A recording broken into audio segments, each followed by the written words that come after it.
Shalom jemaat sekalian, mari kita luangkan waktu untuk menyaksikan video protokol kesehatan untuk beribadah tatap muka di Gereja Kristen Immanuel, Sumber Sari Indah. Jemaat yang diizinkan untuk beribadah telah menerima vaksin lengkap dan terdaftar pada aplikasi Peduli Lindungi. Dalam kondisi sehat, tidak memiliki riwayat penyakit kronis dan gangguan imunitas tubuh, juga tidak memiliki anggota keluarga atau rekan yang sedang sakit, atau melakukan kontak dengan pasien positif COVID. Saat memasuki area lingkungan gereja, jemaat diwajibkan untuk mengikuti protokol kesehatan, mencuci tangan, cek masker,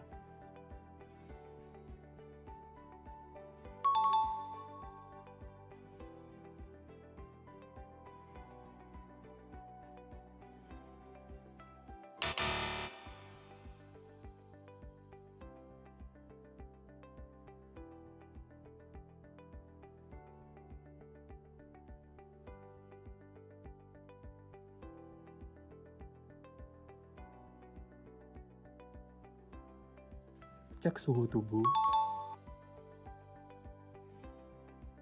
dan menggunakan hand sanitizer yang telah disediakan.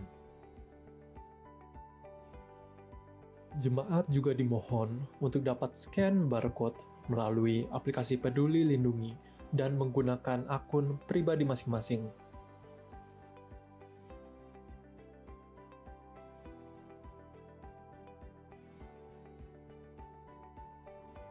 Sebelum memasuki ruang ibadah, jemaat dapat mengantri di belakang garis kuning. Kemudian, majelis yang bertugas akan melakukan pengecekan sesuai daftar hadir. Memasuki ruang ibadah, jemaat dipersilahkan untuk duduk sesuai nomor yang terdaftar dan melakukan sanitasi mandiri terhadap kursi yang akan dipakai.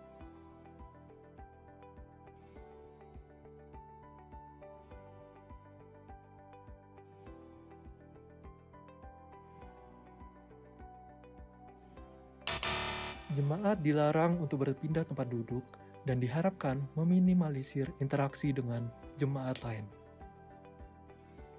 Selama ibadah berlangsung, jemaat diwajibkan untuk selalu memakai masker dengan benar.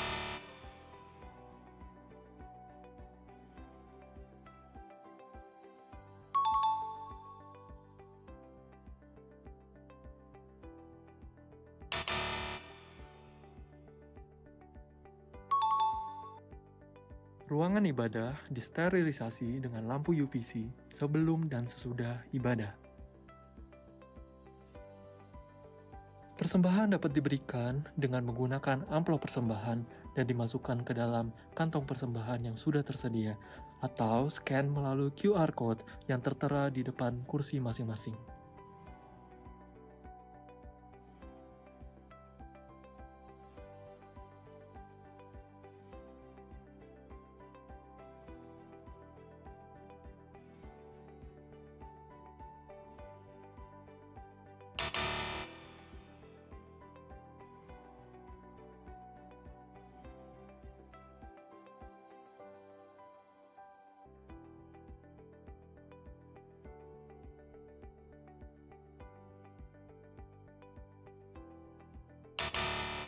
Setelah ibadah, jemaat diharapkan segera pulang dan tidak berkerumun.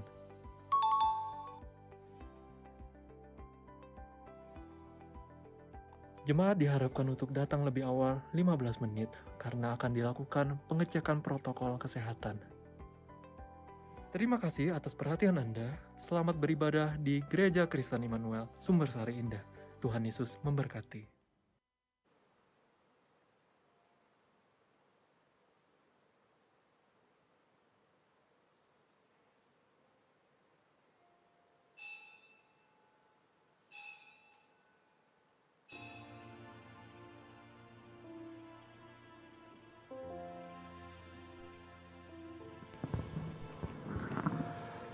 Selamat pagi jemaat yang terkasih di dalam Tuhan.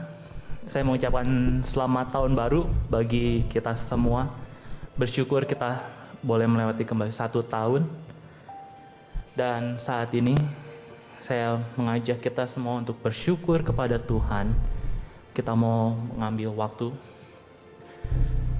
berdiam diri di hadapan Tuhan. Kita mau bersyukur buat pimpinan Tuhan sepanjang tahun 2021. Kita mungkin mengalami banyak pergumulan, ada suka, ada duka. Bahkan mungkin kita terkadang bertanya, Tuhan, mengapa ini harus terjadi? Tuhan, kenapa kami harus mengalami ini? Tapi kita mau meyakini bahwa Tuhan gak pernah meninggalkan kita.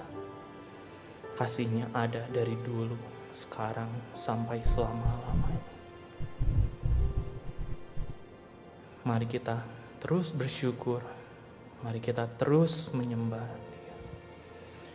Mari kita memuji Dia, memuliakan-Nya.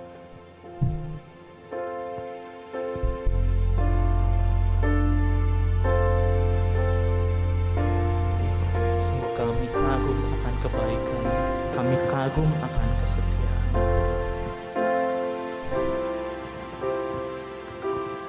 Kau sungguh indah tiada taranya, sungguh menakjubkan,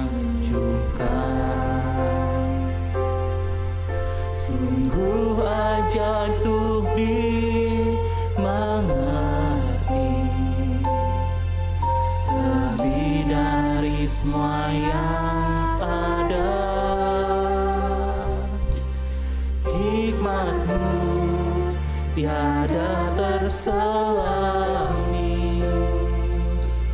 kasih-Mu dalam tak terduga. Kau sungguh indah tiada taranya, mulia dan berkuasa. Sungguh kami kagum, ku kagum, hormat akan Engkau. Ku kagum, hormat akan Engkau. Kau Allah yang layak dipuji.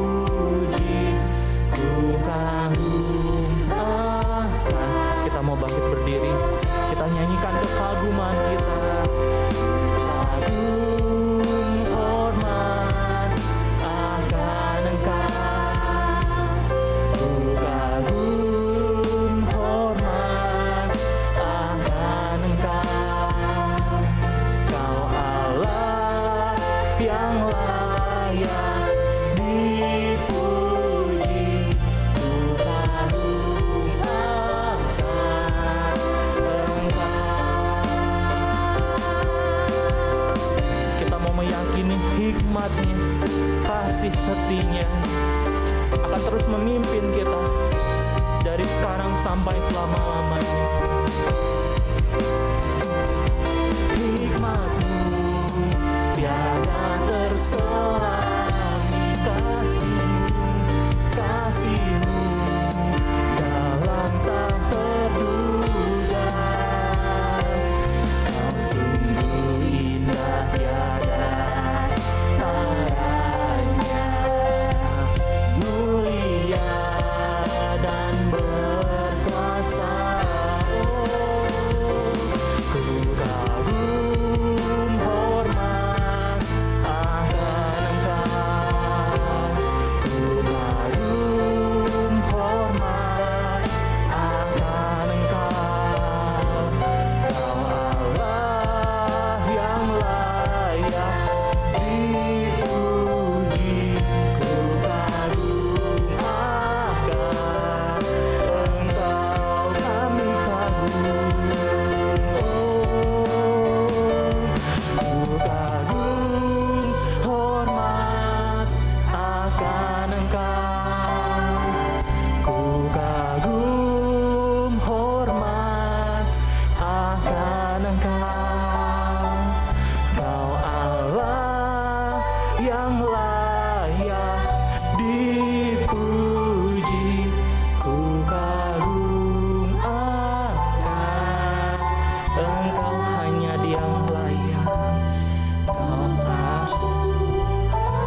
Kita mau bersyukur pada Allah karena di hari kedua di tahun ini, kita boleh menyelenggarakan kembali perjamuan kudus di dalam ibadah kita. Karena itu arahkanlah hatimu kepada Allah, karena kita yakin ibadah ini terselenggara karena pertolongan kita ialah dari Tuhan yang menciptakan langit dan bumi dan yang setia memelihara kita sebagai umatnya. Turunlah atas kita semua kasih karunia, damai sejahtera dari Allah Bapa, Yesus Kristus, dan di dalam persekutuan Allah Roh Kudus. Amin.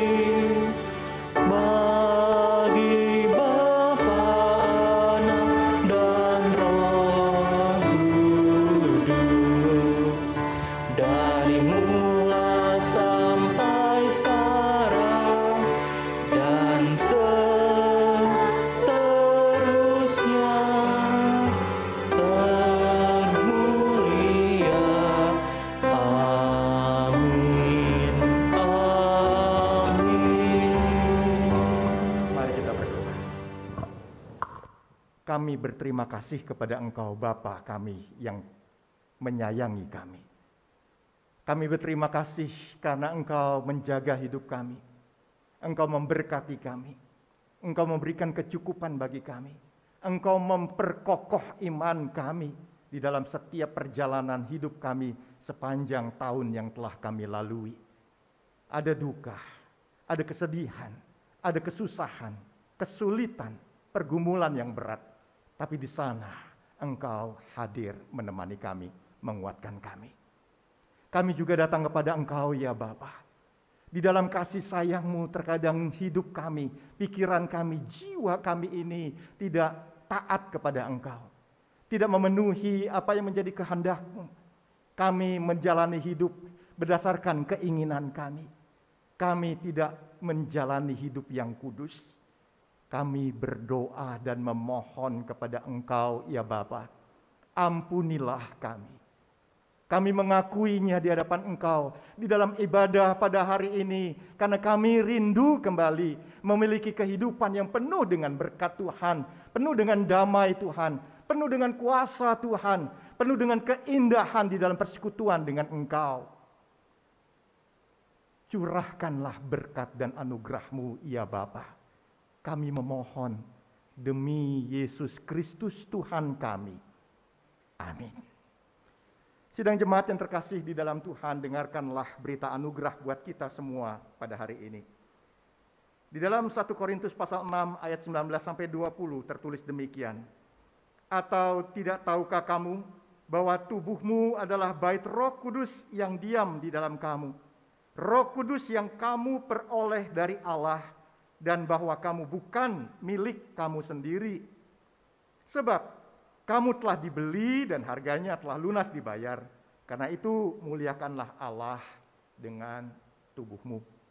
Tuhan memberkati ibadah kita.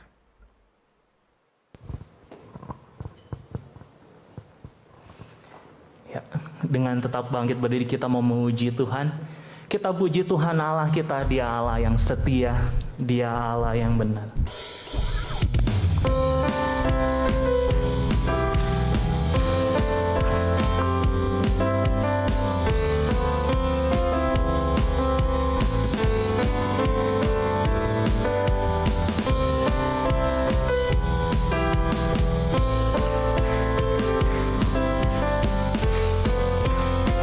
Kami mau bersuka karena kasih-Mu Tuhan.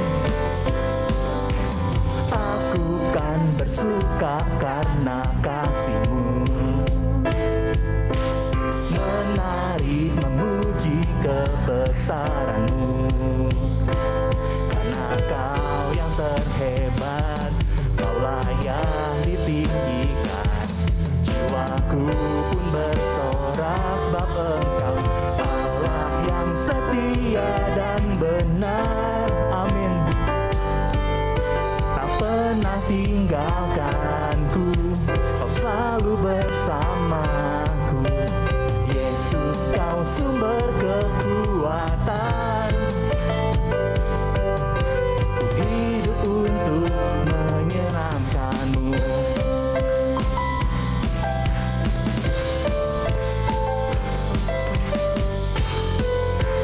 Sekali lagi, kami mau bersuka Tuhan karena Engkau. Aku kan bersuka karena kasih-Mu, menari memuji kebesaran-Mu. Karena Kau yang terhebat, Kau layak ditinggikan. Jiwaku pun bersorak sebab Engkau Allah yang setia dan benar, tak pernah tinggalkanku, selalu bersamaku. Yesus, Kau sumber kekuatanku. Hidup untuk menyenangkan-Mu. Kau Allah yang setia, amin, selalu bersamaku. Yesus Tuhan mulia, hidupku milik-Mu. Allah yang setia dan benar, amin, tak pernah tinggalkanku, selalu bersamaku. Yesus, Kau sumber kekuatan. Ku hidup untuk menyenangkan. Sekali lagi, Allah yang setia, Allah yang setia dan benar, tak pernah tinggalkanku, selalu bersamaku. Yesus, Kau sumber kekuatan. Ku hidup untuk menyenangkan-Mu.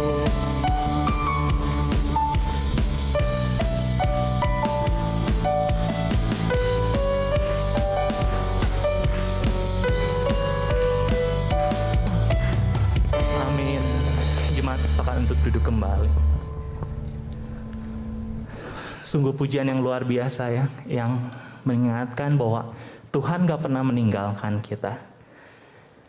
Bahkan Dia sangat mengerti kita lebih dari diri kita sendiri. Bahkan Dia sangat mengetahui setiap kekurangan kita.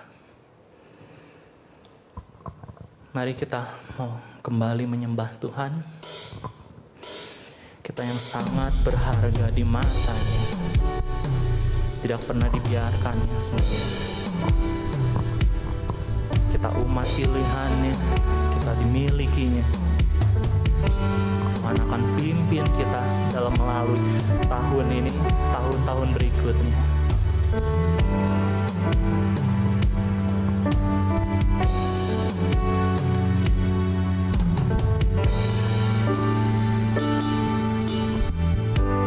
Dalam kesesakanku,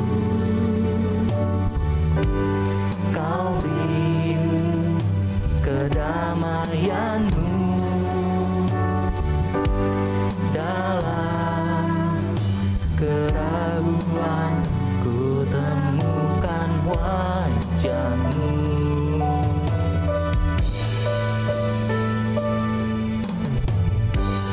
Karena pengorbanan-Mu, Kau jadikanku baru. Sungguh ku terkagum, amanku di dalam-Mu. Yesus, Kau membuatku sesuai rencana-Mu. Kau memegang setiap musim hidupku. Ku serahkan semua kekhawatiranku, ku milikmu. Karena pengorbanan, karena pengorbanan, kau jadikanku baru.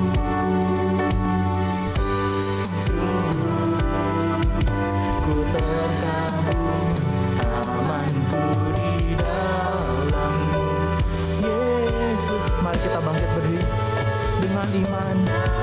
Buatku sesuai rencana-Mu, Kau memegang setiap musim hidupku.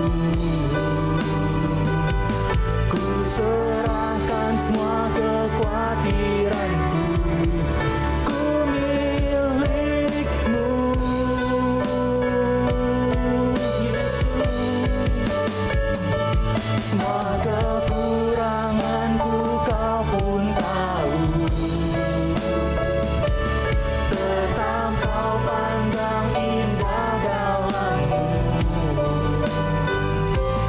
Ku angkat tanganku dan berseru, ku milikmu, Yesus.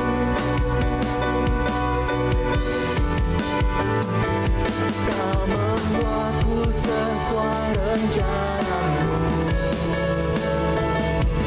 Kau memegang setiap musim hidupku. Ku serahkan semua kekhawatiranku, ku milikmu.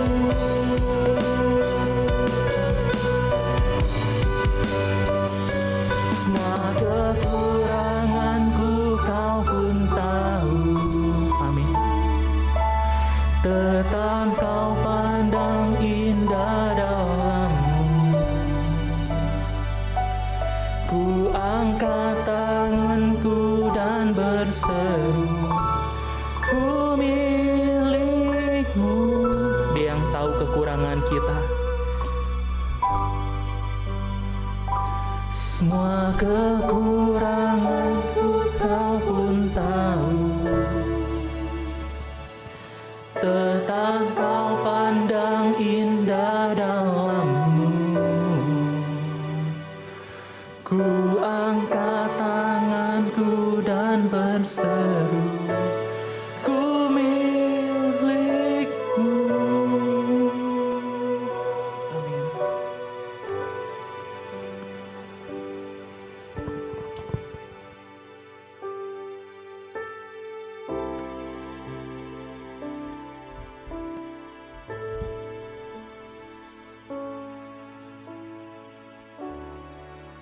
Sidang jemaat yang terkasih di dalam Tuhan, mulai pada minggu ini, sebelum pembacaan Alkitab dan pemberitaan firman Tuhan, kita akan mengawalinya dengan sebuah pertanyaan dan jawaban katekismus singkat.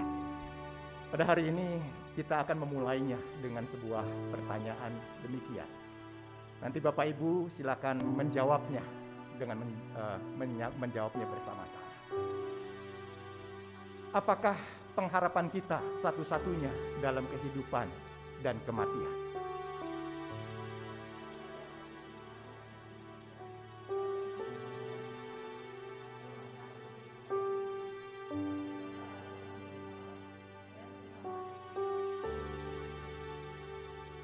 Mari kita berdoa. Terima kasih Tuhan Yesus, Engkau menjamin kami. Engkau membuat kami menjadi milik Bapa. Engkau yang membuat kami memiliki pengharapan kembali. Terima kasih. Dan kami akan membaca firman-Mu, kami akan merenungkannya, dan kami akan bersekutu dengan Engkau di dalam perjamuan pada saat ini. Pimpinlah kami, berkaryalah.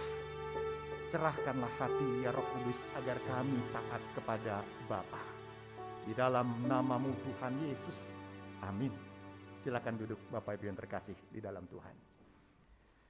Saya mengajak kita, baik yang ada di sini maupun yang di rumah, mari kita saling menjabat tangan, ya. Pakai ini aja, tos, kanan kiri, belakang yang paling dekat. Katakan salam, salam sejahtera, selamat tahun baru, ya.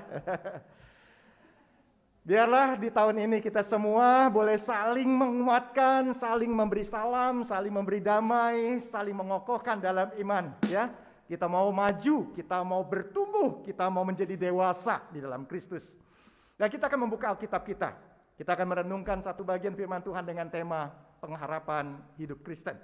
Kita membuka Roma pasal 14 ayat 7 dan ayat 8. Roma pasal 14 ayat 7 dan ayat 8.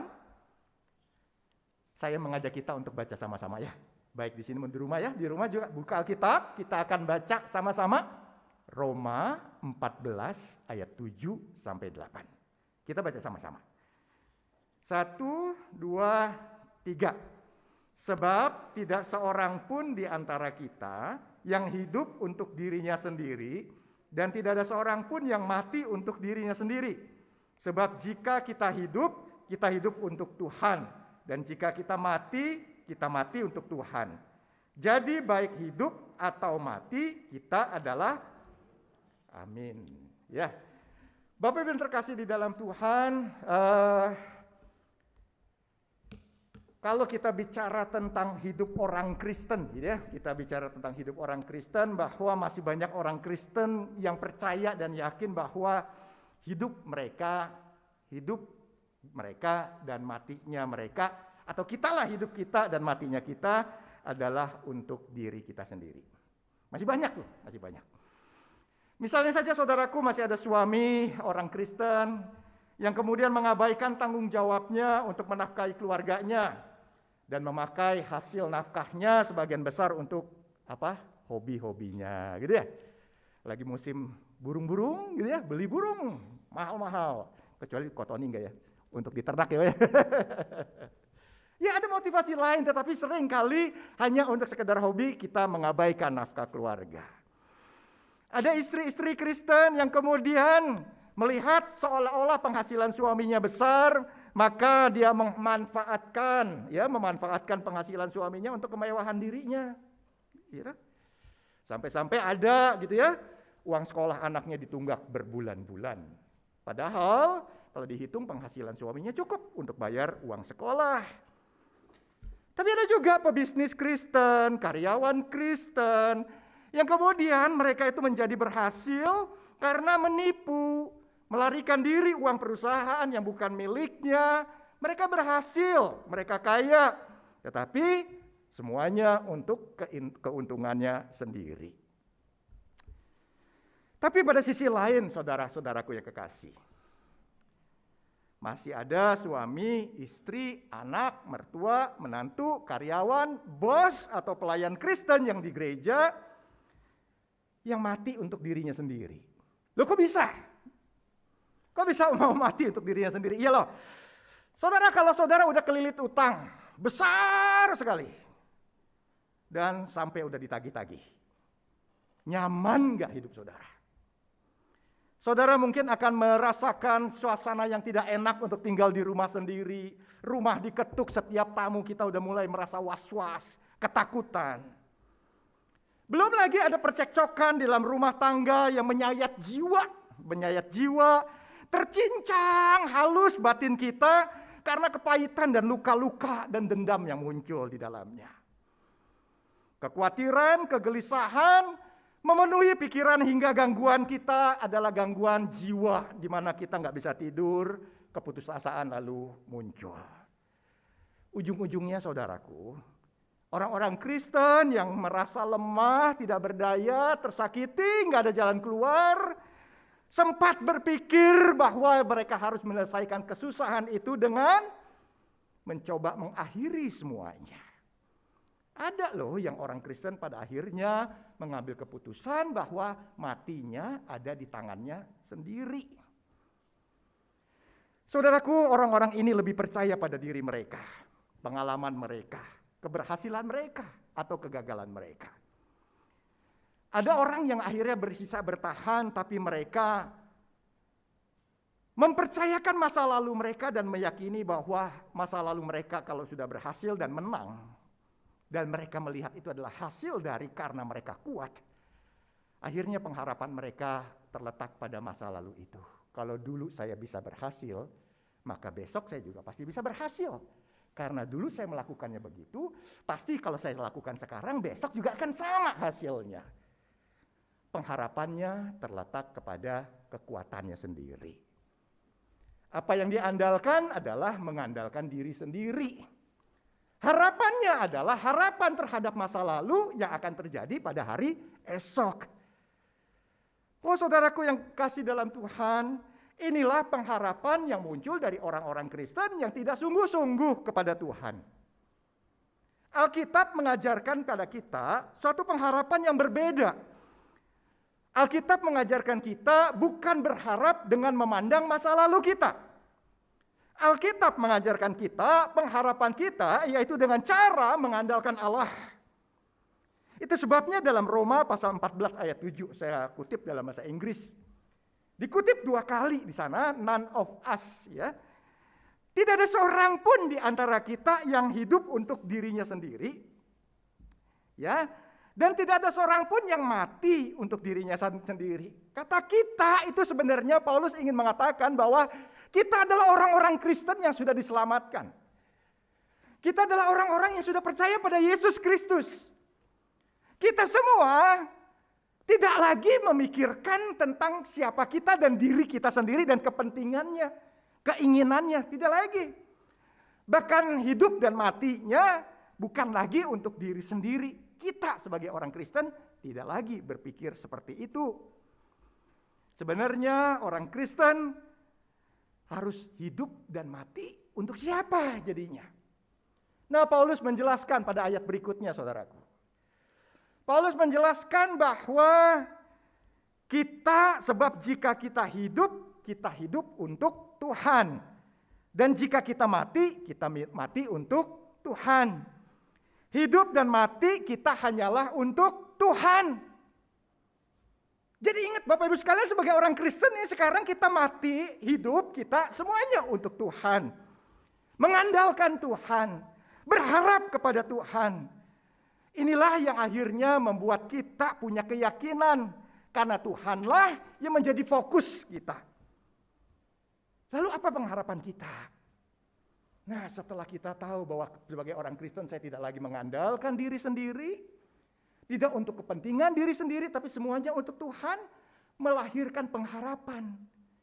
Apa pengharapan kita? Menarik karena Paulus juga menjawabnya di dalam ayat-ayat itu, saudaraku. Paulus katakan, jadi baik hidup atau mati, kita adalah miliknya Tuhan. Nah, kita sudah menjadi milik Tuhan. Saudara, kalau saudara membeli barang gitu ya, saudara pasti membeli itu dengan uang kita. Ya entah itu minjem, kredit, pakai, yang jelas kita mau membeli barang, lalu barang itu kita bayar dan barang itu menjadi milik kita. Barang itu berada di dalam hak kekuasaan kita. Nggak mungkin toh kalau kita membeli sebuah mobil yang kemudian kuncinya kita taruh di dalam mobil dan kita tulis di depan mobil itu berkata, mobil ini boleh dipakai oleh siapapun. Wah, baik sekali gitu ya. Bensin nanti ditanggung oleh pemilik. Wah, itu mah kalau ada orang yang begitu sukarelanya luar biasa gitu ya, kalau hak miliknya diserahkan pada orang. Tetapi yang jelas adalah barang itu tetap miliknya dan hak itu diserahkan kepada orang yang memakainya. Tapi yang jelas hak kuasa penuh atas sesuatu atau seseorang itu adalah tergantung dari siapa yang membelinya. Nah, kita seperti yang dalam Korintus 6:20 tadi, kita sudah lunas dibeli. Lunas loh. Harusnya kita terjual habis ke dalam penghakiman, penghukuman, penderitaan selama-lamanya. Sesuatu yang menyakitkan tanpa akhir.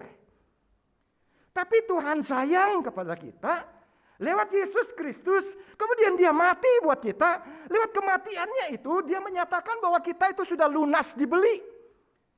Kematian kekal, penghukuman kekal, penderitaan kekal itu nggak lagi berkuasa sama kita karena kita udah dibeli. Hidup kita sudah berada di dalam hak kuasa penuhnya Allah. Jadi, nggak ada yang bisa mengganggu gugat lagi siapa kita. Inilah yang dimaksud oleh Paulus, saudaraku. Bahwa pengharapan kita sekarang adalah bahwa kita sudah menjadi milik Allah. Artinya, kalau kita sudah berada di dalam hak kuasa Allah yang penuh, kita selalu berada di dalam hubungan yang benar dengan Tuhan. Hubungan yang benar dengan Tuhan. Nah, di sini berbicara tentang motifnya Allah. Apa sih motif Allah? Apa sih keinginan Allah? Bahwa Allah sudah mengutus Yesus Kristus untuk menyelamatkan kita. Dan oleh anugerah, Allah mengangkat kita jadi anaknya. Menjadi anggota keluarganya. Lihat saudara. Pengharapan kita yang terbesar sudah terjawabkan karena sekarang masalahnya selain Allah sudah membeli kita memiliki hubungan yang benar dengan Allah dengan menjadikan kita anaknya, anggota keluarganya. Kepemilikan ini bukan lagi sebuah kepemilikan yang sifatnya properti, saudaraku, kita seperti sebuah barang, bukan. Kepemilikan ini menekankan tentang status kita karena kamu anggota keluarga, maka kamu selalu terhubung dengan saya. Kalau kamu lagi susah, saya tahu kesusahanmu. Karena kita keluarga, Allah bilang. Aku yang menguasai hidupmu. Aku yang tahu pergumulanmu. Aku yang tahu kesulitanmu. Nah, sandarkanlah pengharapanmu kepadaku. Aku tahu kesusahanmu karena engkau keluargaku. Aku tahu apa yang kau pikirkan karena engkau keluargaku. Kalau kita bicara seperti ini, saudaraku, ada seperti hubungan batin seperti itu, ingat enggak? Kita pun sepertinya punya hubungan batin dengan orang yang terdekat dengan kita. Kemarin ya Ibu Tina ditelepon oleh mamanya Alvaro. Ya kita mau doa ya, Alvaro sedang dirawat di rumah sakit karena sakit. Mudah-mudahan kalau Tuhan kehendaki sore ini pulang. Nah saudaraku, jadi mamanya tidak diberitahu Alvaro kalau sedang sakit. Tapi di sana ketika beliau bercerita kepada Bu Tina, ketika dia masuk ke kamar Alvaro, dia merasa, ada apa dengan anakku? Kira-kira begitu. Ini hubungan batin. Lihat, kita saja sebagai manusia punya hubungan yang dekat. Sampai membatin dengan orang-orang yang dekat dengan kita. Manusia saja dikasih anugerah insting seperti ini. Apalagi Bapa yang Maha Tahu. Dan kita adalah anggota keluarganya yang sudah jadi miliknya. Dia tahu segala sesuatu yang engkau sedang pikirkan, mau rencanakan, mau lakukan. Apapun yang ada di dalam benak kita, perasaan kita sekalipun, Bapa di surga memahaminya. Itu sebabnya kita memiliki hubungan yang benar dengan Allah. Karena kita miliknya, kita anggota keluarganya.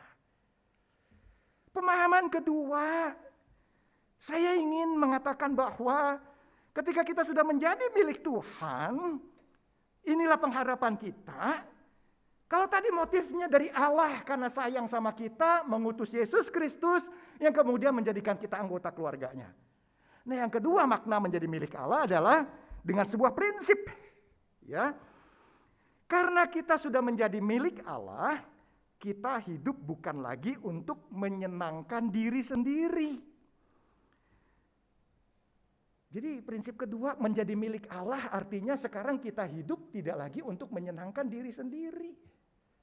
Kalau saudara-saudara gitu ya, apalagi anak kalau merasakan kebaikan orang tua, oke lah teman.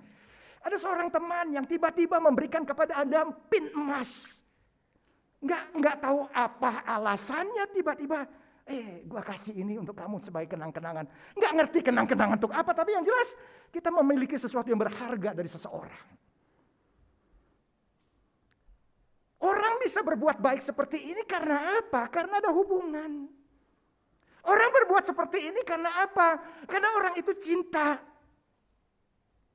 Nah orang yang menerima kebaikan, orang yang menerima sesuatu yang indah dari orang lain, di dalam hatinya saudaraku pasti otomatis kita akan melakukan Yang baik juga bukan. Menyenangkan orang itu bukan. Betul nggak? Apapun yang kita terima dari kebaikan orang lain, kita berusaha untuk menyenangkannya. Allah memberikan kehidupan buat kita dan kita menjadi anggota keluarganya. Kalau kita menjadi milik Allah, maka fokus hidup kita adalah untuk menyenangkan Allah. Ini prinsip. Jadi saudaraku yang kasih dalam Tuhan, pengharapan orang Kristen itu apa jadinya? Karena kita menjadi milik Allah. Kalau menjadi milik Allah, dia tahu kita, dia kenal kita, dia memahami kita, maka dia akan menjaga kita.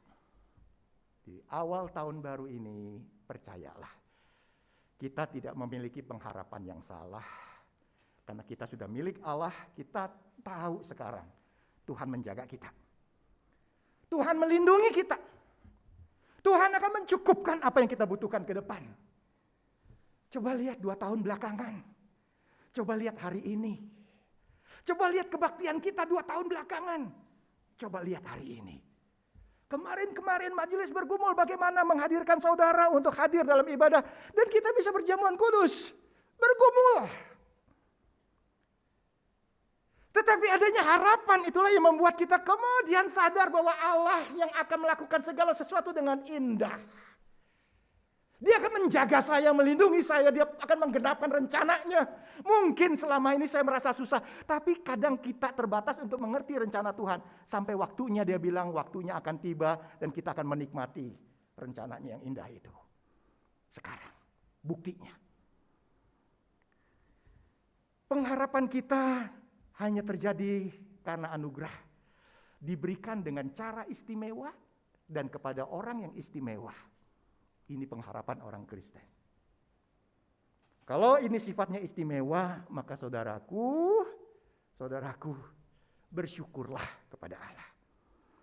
Akhirnya karena kita punya pengharapan yang demikian, kita hidup untuk menyenangkan Allah. Segala sesuatu untuk melayani Allah. Ada seorang wanita berbicara kepada seorang pendeta begini. Pak Pendeta, terima kasih untuk firman-Nya. Terima kasih, sangat menguatkan saya. Saya jadi sadar bahwa kalau saya diselamatkan karena usaha saya sendiri, dan saya berperan dalam keselamatan saya, maka Allah nggak punya hak minta apapun dari saya. Nggak punya. Karena saya turut andil untuk saya bisa hidup bersama dengan Allah, masuk surga. Jadi Allah nggak bisa minta, mana hatimu, mata tanganmu untuk melayani aku, nggak bisa, itu hak saya. Kapan saya mau melayani itu saya menentukan karena saya ada andil, gitu kan? Tetapi wanita ini bilang apa? Karena saya diselamatkan oleh anugerah, semata-mata anugerah Tuhan saja, sehingga tidak ada apapun yang tidak dapat dia minta dari diri saya. Semuanya Tuhan, karena sudah diberikan maka semuanya ini Tuhan ambil aja. Inilah sikap orang yang punya pengharapan. Inilah sikap orang yang punya pengharapan. Karena dia tahu diberikan oleh Allah, maka dia tahu juga bagaimana dia bersikap. Memberikan semuanya kepada Allah. Karena dia tahu waktu memberikannya kepada Allah, masa lalu menjadi pengalaman iman, mempercayakan kepada Allah yang memiliki masa depan, yang kemudian berharap. Bukan untuk imbal jasa karena kita udah memberi. Tapi karena saya sudah diberi banyak. Saya percaya besok juga Tuhan akan melakukan sebagaimana yang dia kehendaki. Karena dia aku anggota keluarganya. Ini pengharapan kita. Nah saudaraku yang kekasih dalam Tuhan. Saya rindu ya kita semua pada akhirnya memiliki kehidupan dalam pengharapan. Bagaimana kita berhidup dalam pengharapan? Pertama, yuk kita belajar untuk mengucap syukur dan terima kasih kepada Tuhan. Kita belajar bersyukur dan terima kasih sama Tuhan. Karena Tuhan punya rencana, punya hal yang jauh melampaui akal, logika kita. Dia sangat logis, sempurna dalam mewujudkan kebaikan dan apa yang indah dalam hidup kita. Bersyukur saja.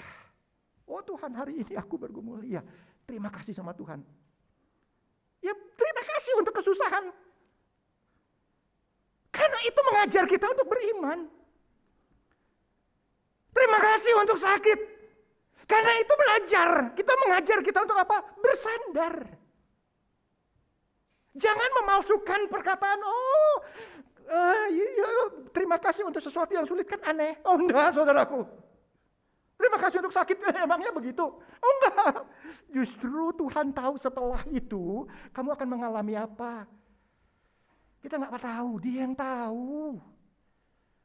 Makanya orang yang berharap pada Tuhan, dia nggak melihat kesusahannya. Dia melihat Allahnya untuk hari esok. Berharaplah, bersyukurlah. Dengan bersyukur, hati gembira. Bersyukur, berterima kasih, hati senang. Hati yang gembira adalah obat. Sekali kita tidak bersyukur, kita mengomel, itu menjadi racun. Untuk kita menjadi khawatir. Percaya deh, coba aja. Hari ini, kalau kehilangan uang ceban, tidak bersyukur. Coba deh. Pasti, saya yakini, kamu akan khawatir. Anda akan susah hati. Terus sepanjang hari sampai tidur. Sampai besok, kalau muncul lagi pikiran, kenapa tuh ceban kemarin bisa hilang? Gue taruh kemana? Percaya deh, sepanjang hari Anda khawatir untuk hilang noban, saudaraku. Anda khawatir kehilangan motor jadinya. Yang padahal belum tentu terjadi. Belajar bersyukur, berterima kasih. Oh Tuhan, seharusnya saya kesel. Iya, saya kesel kehilangan ceban. Tapi saya mau terima kasih deh Tuhan. Setidaknya masih ada goban di dompet saya. Ya, beralasan sedikit. Tapi setidaknya untuk melihat, benar kan kenyataannya masih ada goban. Gitu kan?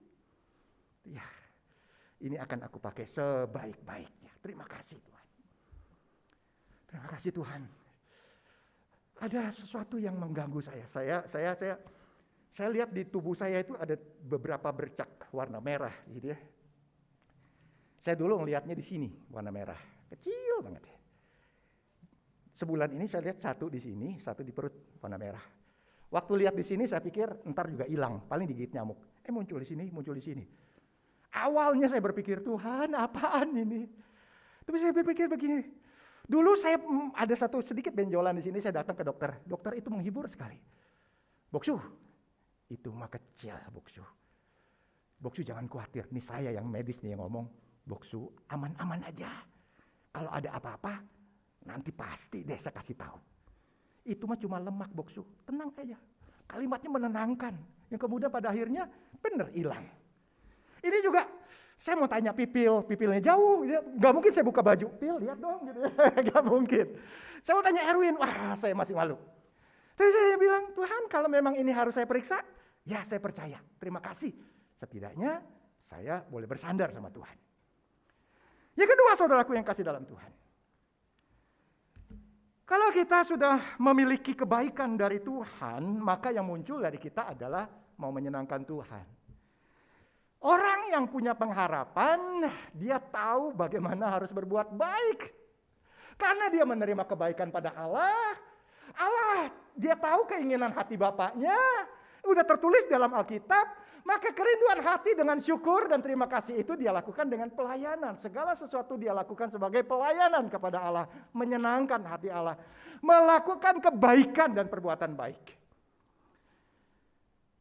Kebaikan dan perbuatan baik tidak bisa harus selalu diukur dengan apa yang saya sudah punya. Bukan, kebaikan hati itu selalu ada hartanya di dalam jiwa karena Allah sudah kasih.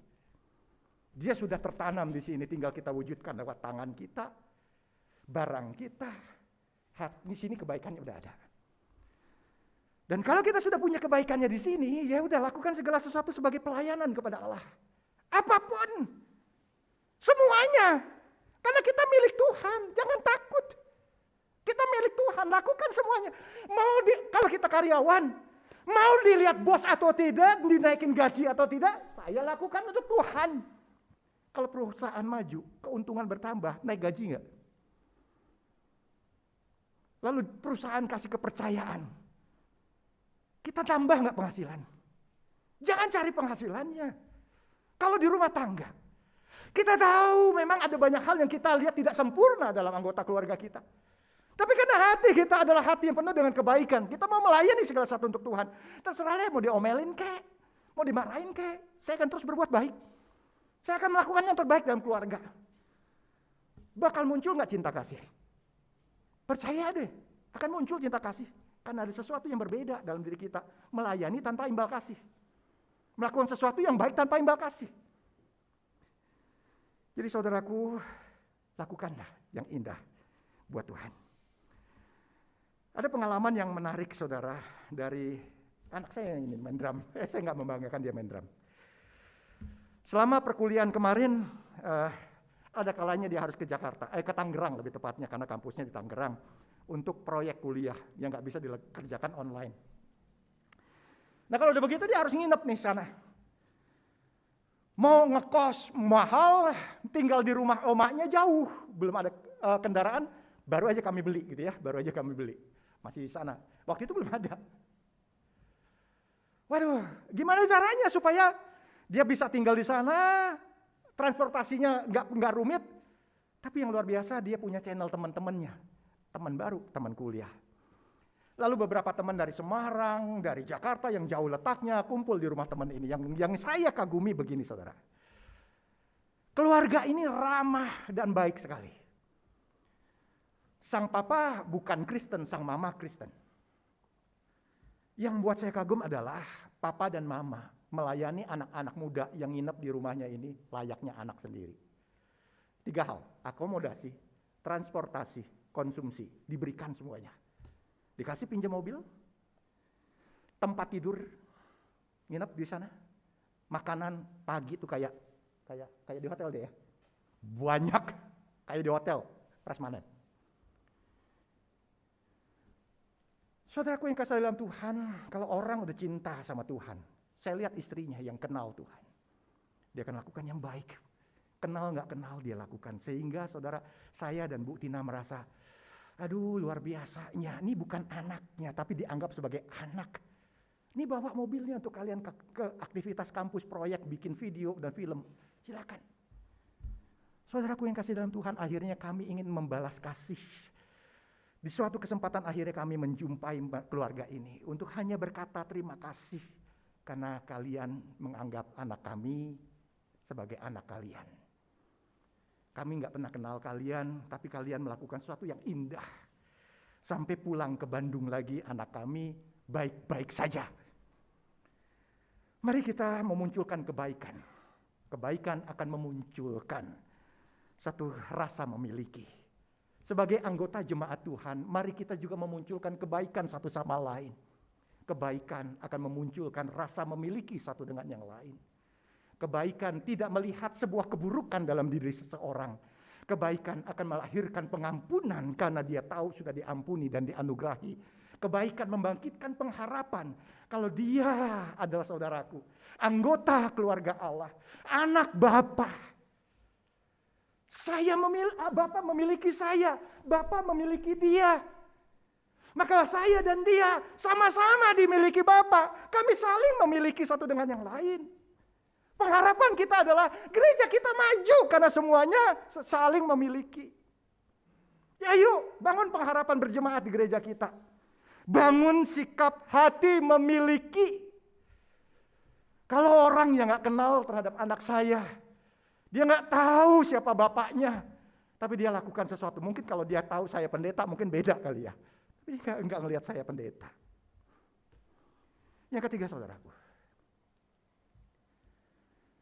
Seorang yang punya pengharapan kepada Allah, yang menjadi milik Allah, hidupnya bertanggung jawab.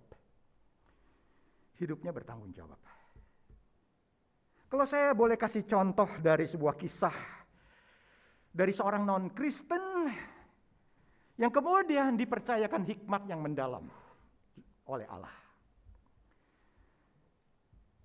Orang ini adalah Raja Abdul Al-Aziz, Raja Arab yang berhasil menyatukan kekuasaan di semenanjung Arab. Abdul Al-Aziz, dialah raja yang menyatukan raja-raja kecil Arab. Sehingga menjadi satu kerajaan Arab. Ia meninggal tahun 1951. Ketika ditemukannya kelimpahan minyak di Arab pada tahun 1930 sampai 1940, banyak perusahaan minyak dari Amerika masuk ke sana, membangun shelter, tempat penambangan minyak besar-besaran, dan tidak sedikit orang Kristen di sana. Banyak orang Kristen di sana. Tapi sayangnya di sana tidak boleh bangun gereja, tuh kita tahu. Lewat sebuah sarana diplomasi, orang-orang Kristen kemudian berusaha untuk menyampaikan keinginan mereka untuk bangun gereja di Arab lewat langsung pemerintah tertinggi, Raja Abdul Al-Aziz. Lalu kemudian Raja merespon dengan mengatakan, kami akan memikirkannya dan memberikan jawaban dalam minggu-minggu berikutnya. Dasar ya, orang udah dikasih kesempatan pengen lebih. Lalu datang lagi, minta satu pertambahan fasilitas. Kan di sini alkohol nggak boleh ya Pak ya? Kira-kira begitu. Ya Raja yang kan alkohol nggak boleh ya? Boleh nggak? Ini kan banyak orang Amerika nih, cuma di lingkungan kita aja, di mes kami tinggal aja, nggak di luar komplek perkampungan penambangan. Tolong dong dikasih izin dimasukin alkohol, minuman keras itu ke Arab. Tempat kami aja kasih izin. Nggak ada jawaban. Tapi beberapa waktu kemudian dipanggillah utusan diplomatis dan kemudian raja bertanya kepada utusan diplomatis ini, jika mesti memilih antara gereja dan alkohol, maka mana yang akan kalian pilih? Nggak boleh dua, harus satu. Kalau Bapak Ibu akan jawab apa? Bikin gereja atau datangkan alkohol? Kalau gereja gimana? Kalau alkohol gimana? Coba Bapak Ibu akan pilih apa? Mungkin ada orang pikir kalau gereja mah nggak diizin mana nggak apa-apa, kan gereja bukan yang dilihat, yang nggak kelihatan, ngumpul di mes siapa yang tahu gitu kan? Jawabannya benar.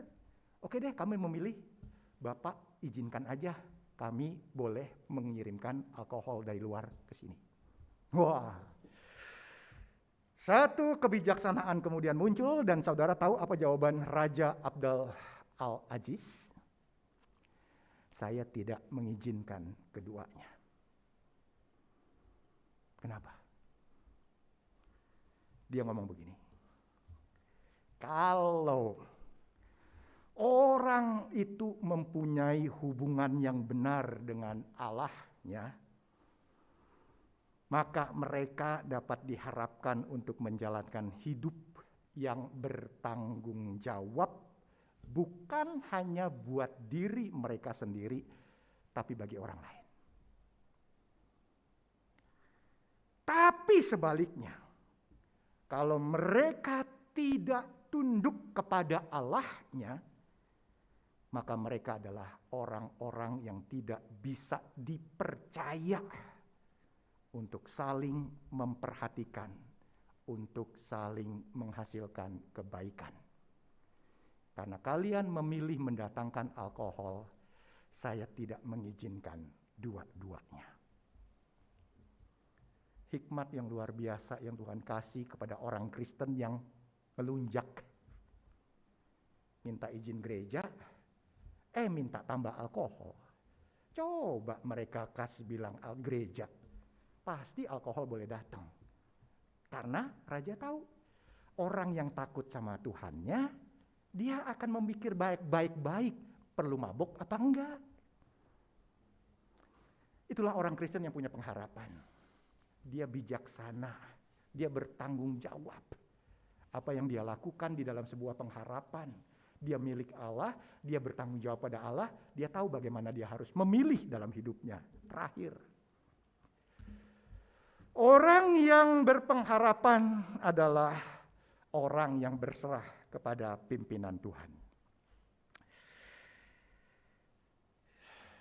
Karena dia tahu milik Allah, dia serahkan semuanya pada pimpinan Tuhan. Saya mengutip kalimat Calvin deh begini saudaraku.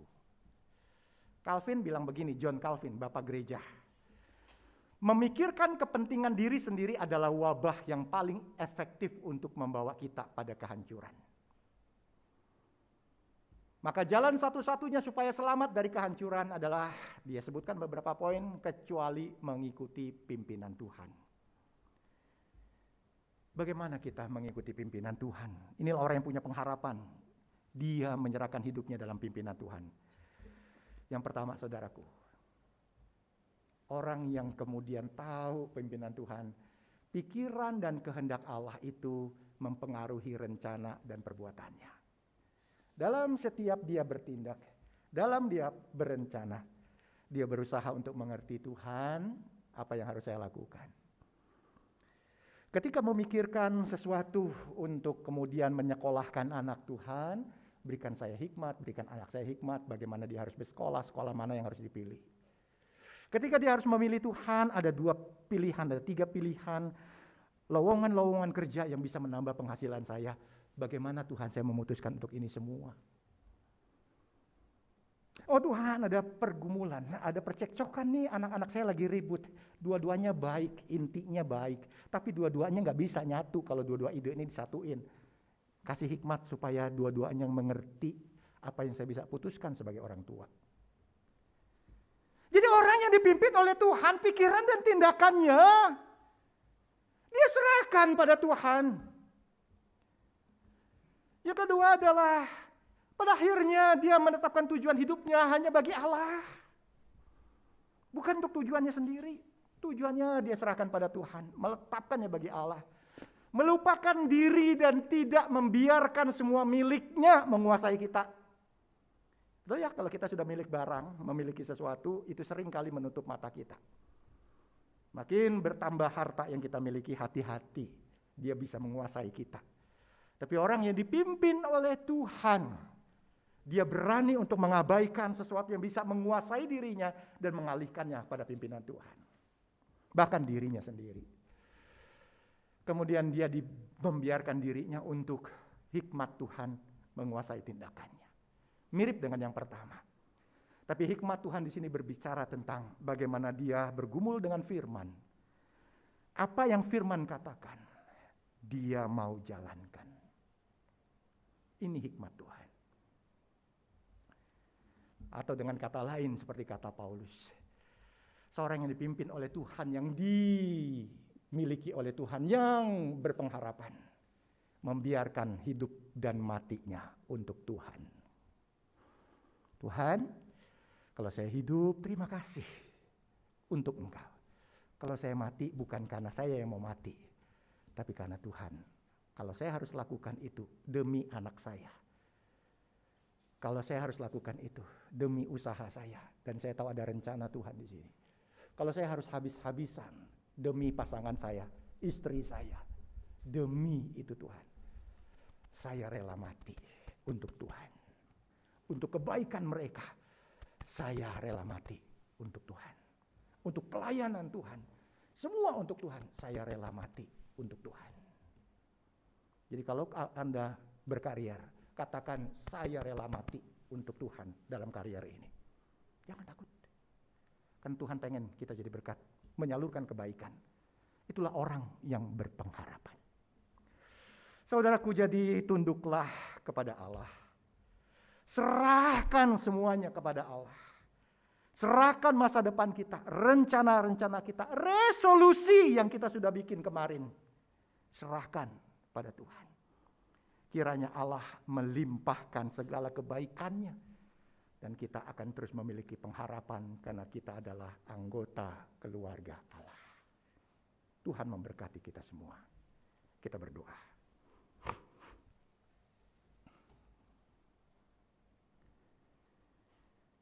Tuhan Yesus, pengharapan kami. Di dalam kehidupan dan di dalam kematian kami. Kami menyerahkan diri ke dalam tangan-Mu yang penuh dengan kasih, penuh dengan kuasa dan keagungan. Terima kasih karena Engkau memiliki kami. Tidak ada yang baik pada kami, ya Tuhan, selain dari Engkau. Dan tidak ada hasil yang lebih baik dari apa yang bisa kami lakukan selain kami lakukan untuk Engkau. Terima kasih Tuhan untuk pengharapan ini. Amin.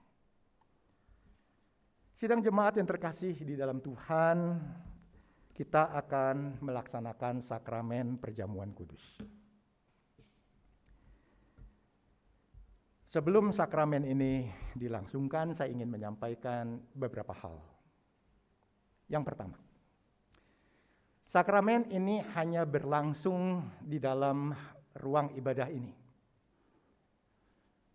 Bagi Bapak Ibu yang mengikutinya secara online di rumah masing-masing, tidak diperkenankan untuk menyiapkan roti dan anggur sendiri. Tidak diperkenankan untuk mengikuti perjamuan secara online. Minggu depan masih ada 1 kali kesempatan untuk kita hadir di tempat ini untuk mengikuti perjamuan kudus bersama-sama di rumah Tuhan ini. Yang kedua, roti dan anggur telah dipersiapkan dengan protokol yang baik. Sudah dicuci wadah anggurnya, dan juga roti dibagikan dengan tangan yang sudah dicuci dan juga pakai sarung tangan. Jadi nanti Bapak Ibu sekalian akan dibagikan, sekaligus Bapak Ibu ambil 1 paket plastik, ya, yang hadir di tempat ini, ambil 1 paket plastik, yang kemudian ikuti arahan dari saya dalam perjamuan seperti biasanya. Masker dibuka pada saat ketika saya mengatakan mari kita makan bersama, ya saat itu kita mengambil roti kita, keluarkan dari plastiknya, lalu kita pegang plastiknya, kita makan dari plastiknya. Waktu saya mengarahkan untuk meminumnya, saya berikan kesempatan Bapak Ibu untuk membuka tutup plastik dari cawan perjamuan itu. Lalu kita akan minumnya bersama-sama. Kira-kira begitu Bapak Ibu saya, kita akan mengikuti perjamuan ini dan marilah kita menyiapkan hati untuk mengikuti perjamuan Tuhan.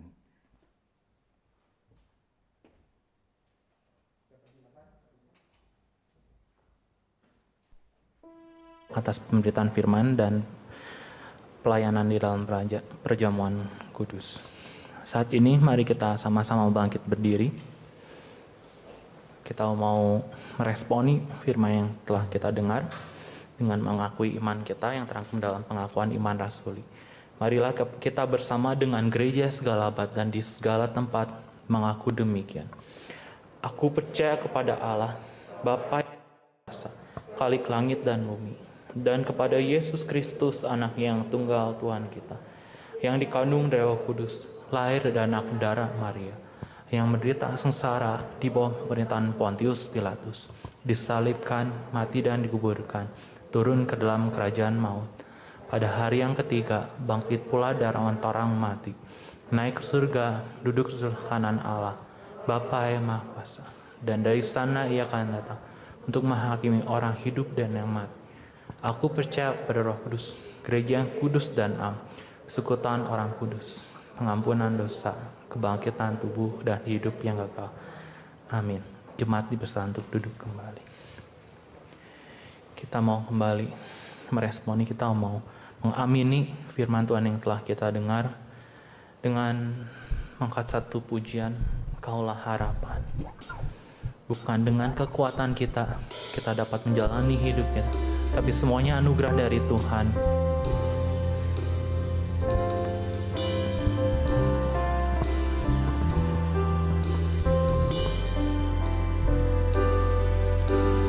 Bukan dengan kekuatanku ku dapat jalani hidupku, tanpa Tuhan yang di sampingku, ku tak mampu sendiri. Engkaulah kuatku yang menopangku, ku pandang wajah-Mu dan berseru, pertolonganku datang dari-Mu, peganglah tanganku, jangan lepaskan. Kaulah harapan dalam hidupku.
Sungguh Engkau-lah harapan kami Tuhan, karena kami milik Tuhan, sehingga pengharapan kami tidak pernah habis Tuhan.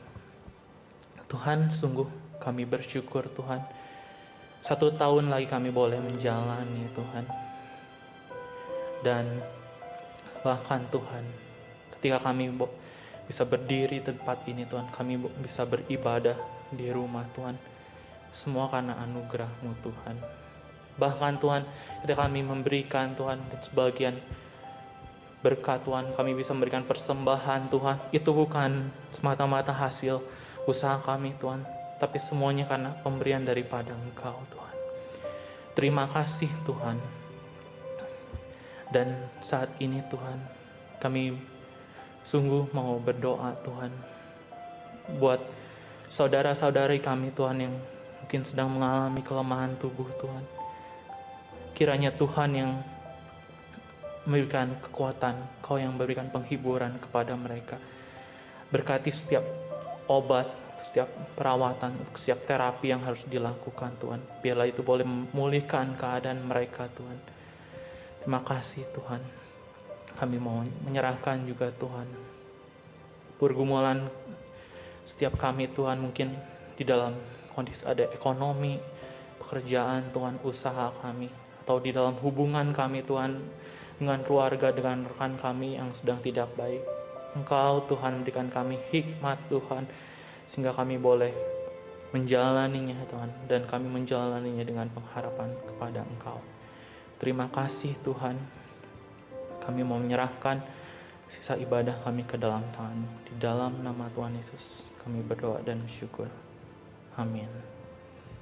Kita mau berilah segala hormat, pujian hanya bagi Tuhan. Kita naikkan doksologi dan doa berkat oleh Pak Eko.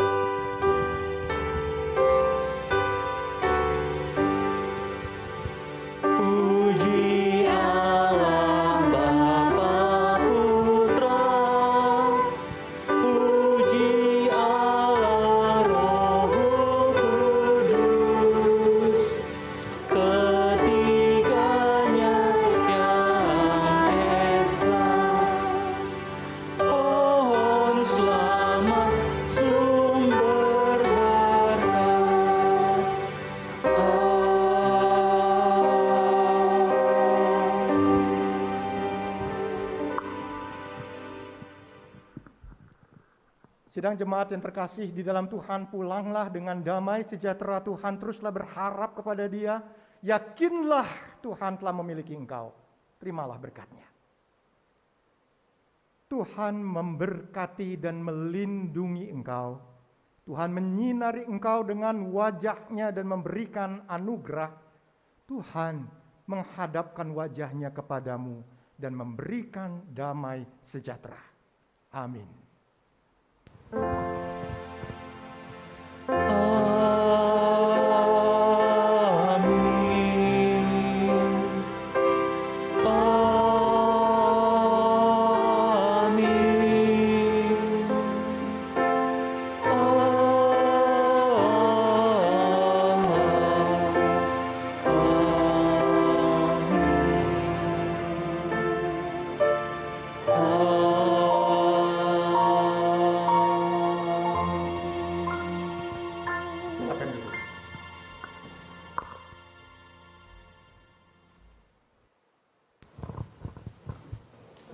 Ya, seperti yang udah disampaikan oleh Pak Eko, minggu depan kita kembali ada perjamuan kudus. Bagi Bapak, Ibu, Saudara-saudari yang di rumah yang masih belum mengikuti dan mau mengikutinya, bisa segera mendaftar untuk di link yang nanti akan dibagikan.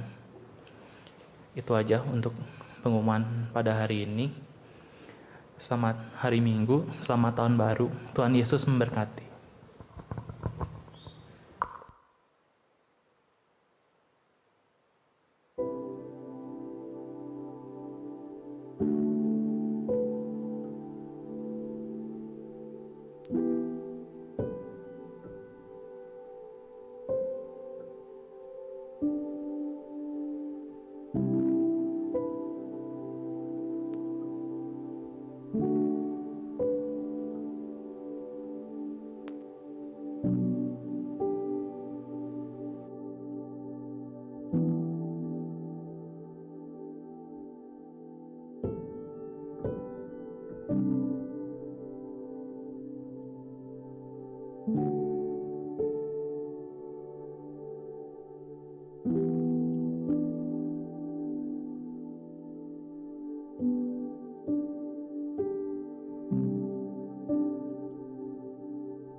Tuhan.